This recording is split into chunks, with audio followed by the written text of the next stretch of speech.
มาเบิ่งทุกคนพักผักกาดปลูกใส่กล่องโฟมขนาดเฮาไปเอาตัวมันแก่มาแล้วได้มันใหญ่ซ้ำ3 นิ้วละใบมันเฮาเอามาปลูกมันก็ยังใหญ่ซ้ำนี้มามื้อนี้พวกเฮาก็สิเอาออกไปแกงซะแล้วเฮาก็สิเอาผักสลัดมาใส่บ่เนี่ยนี่เบิ่งนี่มีทั้งพงกงผักกาดเดี๋ยวเฮาสิมาเบิ่งดูมันเป็นแนวใดนี่โอ้นี่โอ้หากมันเบิ่งไหมมื้อนี้จะต้องเอาออกกินแล้วเห็นบ่ทุกคนโอ้มึงอะ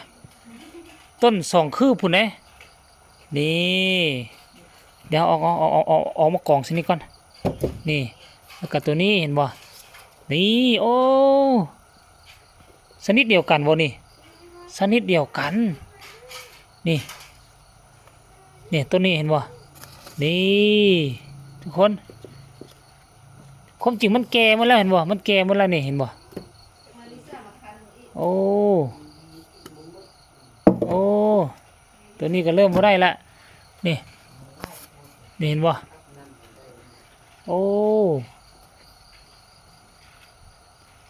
ออกหมดซะแล้วนี่เห็นบ่นี่ตัวนี้ก็แม่นบ่นี่ตัวนี้เอาไว้บ่นี่ซุ่มนี่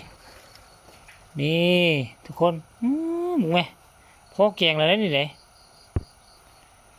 พอแกงแล้ว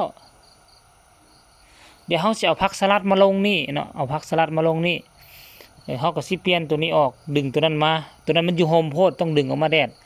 เอาผักสลัดลงแต่สำหรับเขาก็กิน1 2 3 4 5 6 7ต้นนี่ก็พอกินละบ่คันบ่พอก็8 9 10ออกมาหมดเลยตัวนั้นเอามาหมดเลยเนาะสิจงตัวนี้ไว้ตัวนี้แท้เบิ่งคือสิใหญ่อยู่สิใหญ่หลายอยู่สรุปรวมแล้วเห็นบ่ปลูก2 โถนี่ขั้นก่อนนี้มันงามแท้ๆก็สิได้อยู่ประมาณ5 หม้อแต่อันนี้เฮาก็สิได้ประมาณหม้อนึง2 หม้อนี่ละเพราะตัวนั้นมันอยู่โฮมเดี๋ยวดึงทัดออกมาจากนอกนี่ทัดออกมาก่อนแล้วค่อยว่ากันแต่ตอนนี้เฮาก็สิเอาไปกินก่อนนี่นะสรุปแล้วก็ได้ผลอยู่เด้มันบ่ต้องได้ใส่ดินใส่แต่น้ำแต่ว่าเฮาเปลืองเงินหน่อยนึงขั้นกรณีว่าเฮาใส่ดินเฮาก็สิเปลืองเงินแต่ซื้อแกนพันธุ์แต่อันนี้เฮาซื้อน้ำซื้ออุปกรณ์ซื้อกองตัวนี้แต่ว่าความสะดวกสบายบ่สะดวกสบายเฮาบ่ได้ฮบน้ำเฮาเติมใส่นี่เดือนนึงนี่เฮาได้เติมน้ำครั้งนึงต่อเดือน2 ครั้งต่อเดือนคันยามร้อนก็ได้คันยามหนาวนี่ก็เดือนนึงได้เติมน้ำเทื่อเดียวเนาะฮอด2 เดือนยามใดแล้วจึงเติมน้ำปุ๋ยท่านผู้ชมเอาคลิปนี้ก็เอาไว้ส่ำนี้แหละ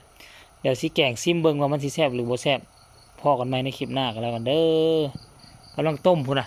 ต้มกระดูกควายอยู่หม้อฟดบวดบ่ว่ามันสิเปื่อยทันบ่เนี่ยรอรุ่นกันแล้วกัน